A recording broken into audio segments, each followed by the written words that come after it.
Assalamualaikum warahmatullahi wabarakatuh.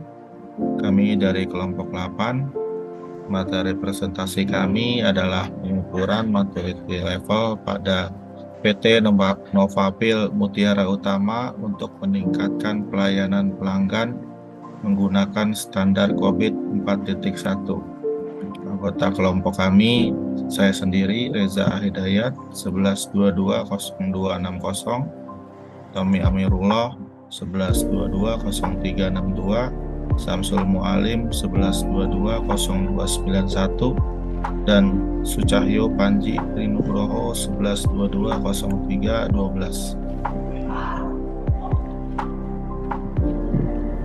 Pendahuluan dalam bidang travel haji dan umroh, pemanfaatan teknologi informasi sangatlah penting. Hal ini disebabkan karena pentingnya jasa travel haji dan umroh bagi masyarakat dalam bepergian ke suatu tempat untuk melakukan aktivitas. Ketepatan waktu, keselamatan, pelayanan adalah hal penting yang seharusnya dijaga serta ditingkatkan oleh perusahaan jasa travel haji dan umroh.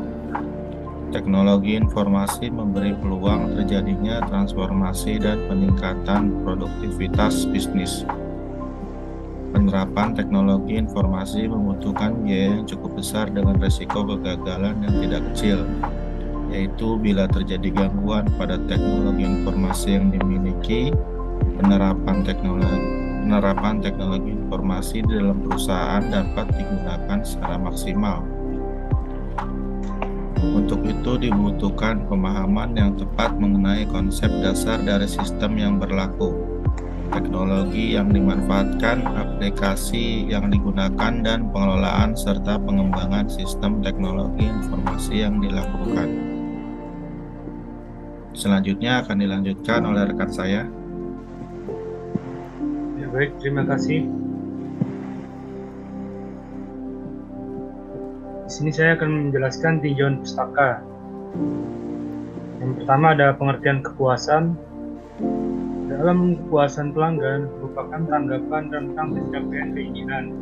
Kepuasan adalah evaluasi mengenai kelebihan jasa yang menjadikan tingkatan kebahagiaan konsumen yang berhubungan dengan pencapaian kebutuhan konsumsi konsumen.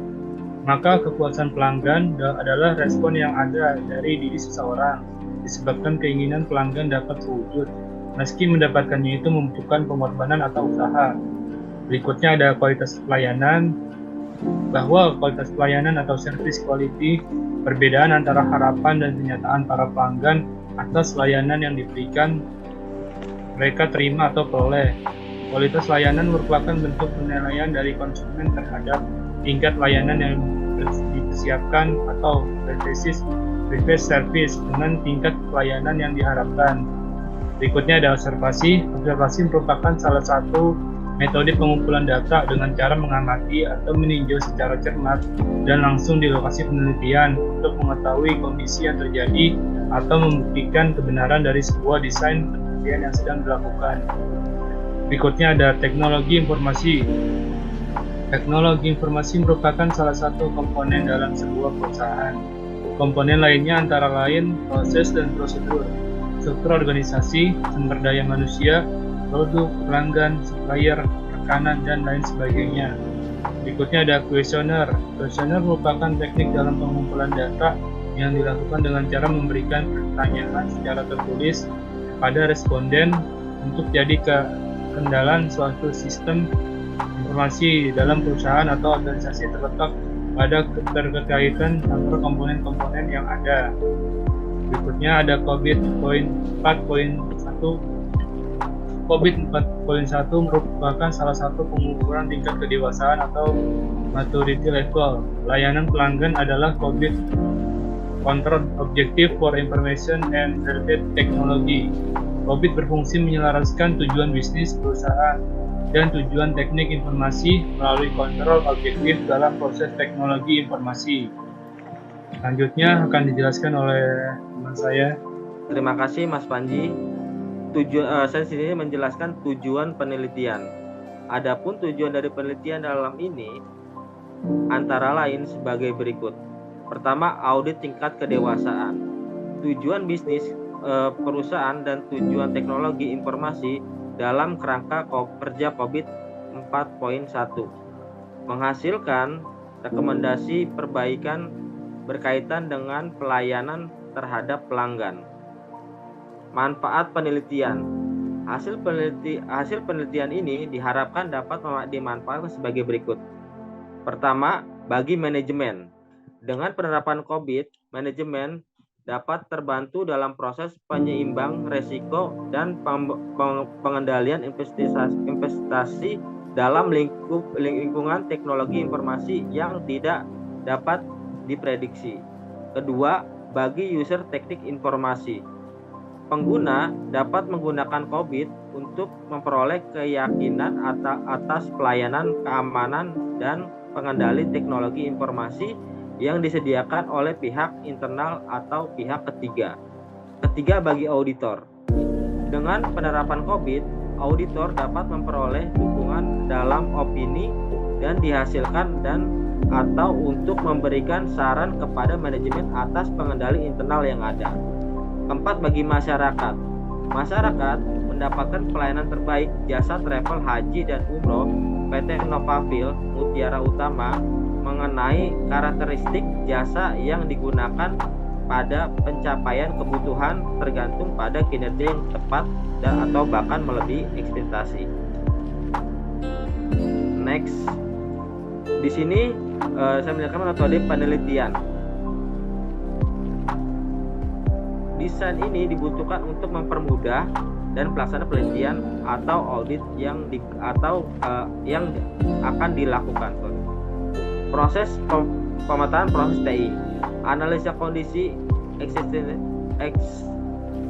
existing, analisa kondisi diharapkan, analisa gap, rekomendasi atau umpan balik. Pengukuran COVID maturity level terdiri beberapa sub. Sub pertama adalah pemetaan proses TI untuk menentukan ruang lingkup dan objektif yang akan memaparkan keterkaitan tujuan bisnis dengan tujuan TI dan keterkaitan tujuan TI dengan tujuan proses TI mengacu pada kerang kerja COVID. Sub kedua adalah pengukuran maturity level berdasarkan kuesioner COVID berhadap kondisi existing untuk mengetahui kondisi saat ini. Sub tahap ketiga adalah pengukuran maturity level berdasarkan kuesioner COVID terhadap kondisi yang diharapkan untuk mengetahui besarnya harapan yang diinginkan. Sub tahap keempat adalah analisa gap untuk mendapatkan selisih nilai antara nilai maturity level, kondisi yang diharapkan dan kondisi saat ini sehingga dapat mengetahui proses TI yang perlu mendapatkan perbaikan hasil akhir dan tahap ini adalah rekomendasi perbaikan dan proses TI berdasarkan nilai gap. Baik, kesimpulan dari analisis audit COVID ini adalah yang pertama, dari hasil analisa kondisi existing didapatkan rata-rata sebesar 1,04 sehingga dapat dijelaskan bahwa pengelolaan sistem informasi masih belum maksimal dan rendahnya prosedur tata kelola SI atau TI pada PT Novafil Mutiara Utama Bekasi. Yang kedua, hasil analisa kondisi 2B didapatkan rata-rata sebesar 2,59 sehingga ada harapan untuk kondisi existing ke kondisi ideal sesuai tingkat kepentingan atau penerapan proses SI atau TI di PT Novafil Mutiara Utama Bekasi. Yang ketiga, dengan hasil perbandingan kedua, kondisi tersebut didapatkan nilai gap proses TI dari masing-masing domain dengan rata-rata nilai gap yang didapat sebesar 1,56. Sehingga dari nilai gap yang diperoleh menunjukkan bahwa PT Novafil Mutiara Utama Bekasi belum memiliki standar operating procedure atau SOP terkait tata kelola SI atau TI sehingga perlu dirumuskan beberapa aspek prosedur. Kesimpulan yang terakhir adalah rekomendasi perbaikan diberikan kepada stakeholder untuk didapatkan umpan balik rekomendasi rekomendasi yang disetujui, tidak disetujui, dan atau mendapat rekomendasi tambahan. Jumlah rekomendasi tersebut dihitung menggunakan rumus akurasi. Hasil akurasi didapat dengan nilai rata-rata 0,50 dan hasil tersebut menandakan adanya sedikit kesepahaman antara auditor dengan RASI. Dapat dikatakan sepaham karena hampir menuju angka 1. Terima kasih. Sekian presentasi dari kelompok kami. Wassalamualaikum warahmatullahi wabarakatuh.